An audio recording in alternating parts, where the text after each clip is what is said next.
கத்தரிக்காவை பறிச்சட்டும். காத்து பத்தல. ஏப்பா இது வேணாத போயா. ஏய் வேணாம் போ. பாருங்க இது பேச தெரியாதுப்பா இதை வச்சா. கத்தரி தோட்டத்தில் திடீர்னு நம்ம கத்தரிக்காய் புடுங்க சொல்லுங்க. தோட்டக்காரருக்கு வந்து நம்ம தோட்டத்தில் காய்ச்ச கத்திரி இதெல்லாம் நாட்டு கத்திரிக்காய் பார்த்துக்கலாம். பத்தலை காற்று பத்தலை கொஞ்சம் கிட்ட வந்து பார்த்தோம். ஓகேவா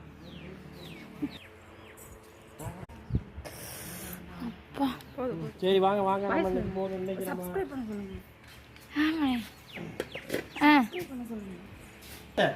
பப்பாளி பழம், கத்தரிக்காய், அடுத்து மாதுளங்காய் பார்த்துங்க. இதெல்லாம் இன்னைக்கு நம்மளோட தோட்டத்தில் நமக்கு விளைஞ்சது.